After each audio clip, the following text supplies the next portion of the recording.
Now, just behind me, we have a Formula One car. This is a Ferrari and it has associations with Michael Schumacher.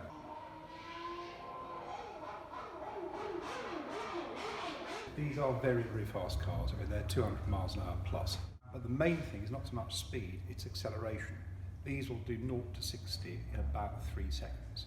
Now, the car itself is an amazing piece of design. If you look at it, it's got big sticky wheels for maximum adhesion. But the main thing about it, very aerodynamically shaped, it cuts through the air, minimal wind resistance. But also, front, you have wings, and at the rear, you've got a spoiler.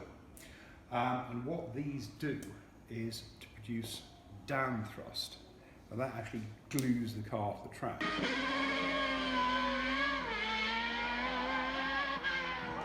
Now, the question is, do you want your Formula One car to fly?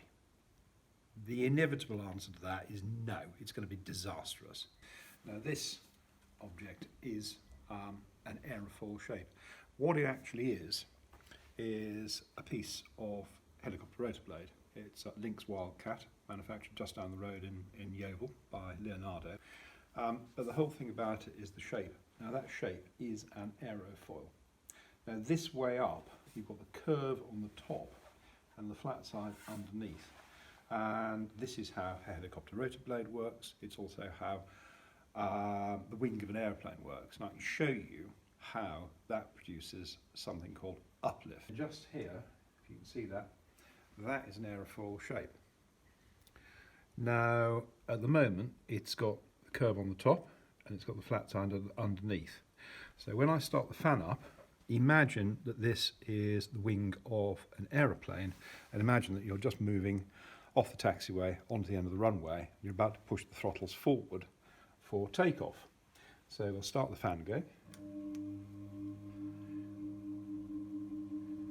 And you can see the air stream coming through as indicated by the steam generator. And then if we gradually increase the speed of the fan, what that's simulating is the aircraft moving faster. Now, the whole thing about aircraft, I mean, the engine or jet engine, propeller, whatever sort, all that does is pull it along. It's the aerofoil that actually makes it fly. So if we move it on a bit further, you should see it start to unstick. There you are, you've taken off.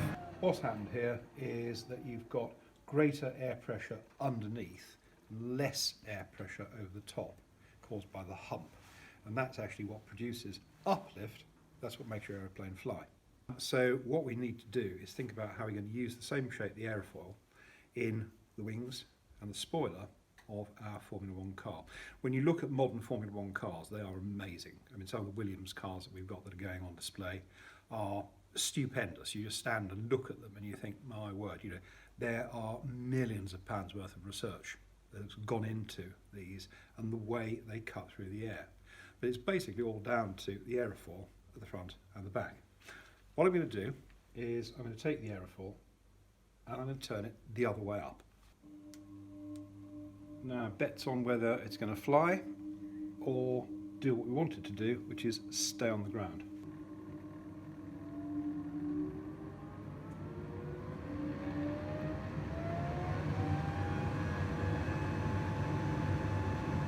There you are, just turn the fan the whole way up, and I don't know if you showed on the camera, it actually pushed the aerofoil downwards, so that is resolutely sticky on the deck. So by inverting the aerofoil, we go from uplift to down thrust, and that's what we need to keep our Formula One car clamped onto the track when it's going around those tight corners.